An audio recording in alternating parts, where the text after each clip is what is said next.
Hi, welcome or welcome back to Green Light Living, and I'm Christine. Today I feel like sharing a bit about my healing journey. First of all, I will say that I have been a professional healer for about a decade, and I've been studying spiritual matters, consciousness for over 20 years. Um, I was drawn to it because I was looking for answers. I had a lot of stuff inside that I didn't know what to do with. And I thought that enlightenment and spirituality would point me there. And it has actually. It's been, like I said, a long and winding journey to get here. But healing I have done, and masses and masses and masses of it in lots of ways. Um, I started out as a young single parent, 23 years old, and I immediately found so much within me that was not in alignment with my heart and my soul. Immediately. Yeah. There was a lot of darkness within me and fear, and I didn't know what to do with it, and I was caught in the stream of the life change of having a new baby and becoming a mother and totally changing everything about my world. And I did not have good support around me. Um, and I just kept going deeper and deeper in the hole, trying to take care of everything myself and just keep doing and performing and doing everything I had to do in hopes that I would somehow just snap out of it, I guess. But I had some counselors along the way for brief periods of time to kind of reaffirm to me that I had I had some good insights, and I knew more than I thought I knew, and I was more on the right track than I thought I was, and gave me some ideas for making improvements. But basically, I did it all myself, and kept getting myself deeper and deeper. And by that time, I had 2 children, going on to 3 children, um, and the thing that finally snapped me out of keep going deeper into my unconsciousness was a rock bottom moment where I had a anomalous drinking event at a get together after I had performed in this play, and I got blacked out and drove with my 2 older children, and I got pulled over and went to jail. And boy, that was a wake up call. And it showed me how I was living my life completely for everybody else, my kids, my partner. And he was the father of my 3rd child.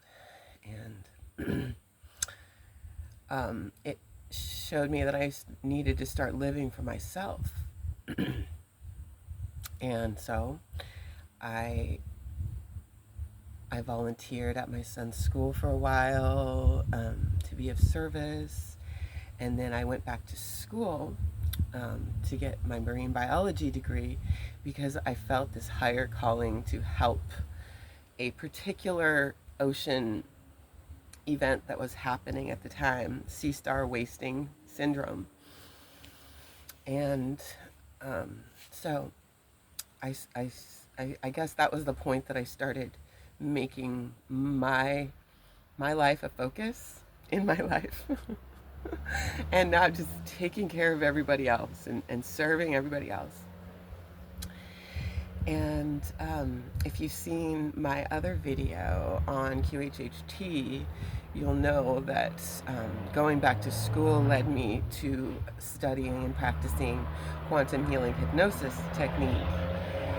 And massive high levels of information coming through. Sorry, I've got logging going on nearby, and hopefully that will pass quickly. But yes, I received so much information and healing frequencies from practicing QHHT.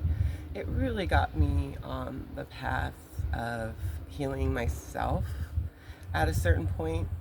COVID happened and the clients dropped off, and it really was time for me to focus on myself and heal.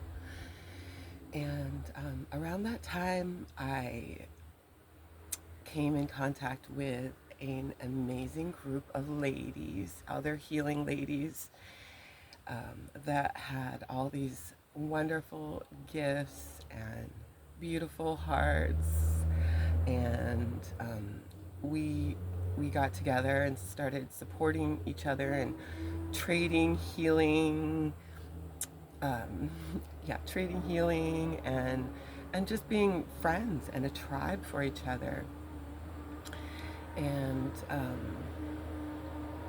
so layer by layer by layer by layer by layer, I've healed, and it's come in so many different forms. And the main process that is needed to heal anything is to simply be willing and open to feeling it, allowing yourself to witness it again, because it always started at an earlier point. Whatever is inside of us, it was rooted somewhere else. So allowing ourselves to witness it again allows it to be seen, felt, heard, and then released. But that's really the hardest point, is the experiencing of it again, because everything within us has kept us from experiencing it again, has protected us from it. It feels like the worst thing in the world to us. So having the courage to face it, to confront it, is utmost importance. And it's easier to have the courage when you realize that these feelings are temporary.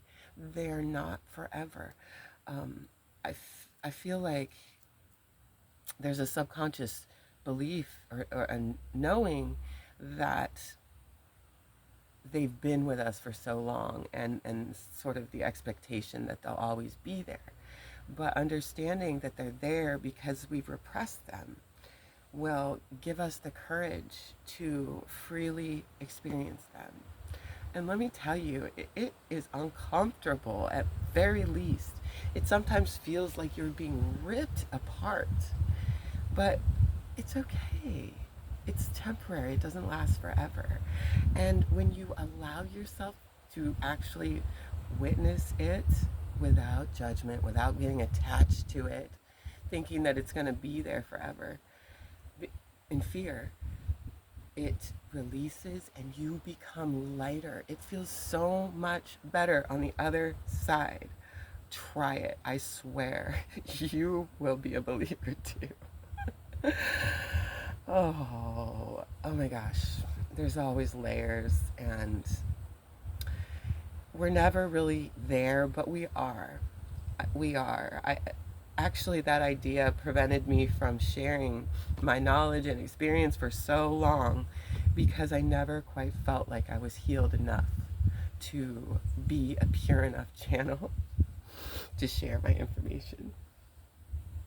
But I've been giving a lot of guidance that, yep, I'm there. I'm at a solid place. There's gonna be more. There's always more to feel and release, to heal. But yeah, now's the time to embrace my healedness, and so can you. We are healed. We are whole. We are always in the embrace of God, Source, whatever most resonates in your heart. I love you. Thank you for being here.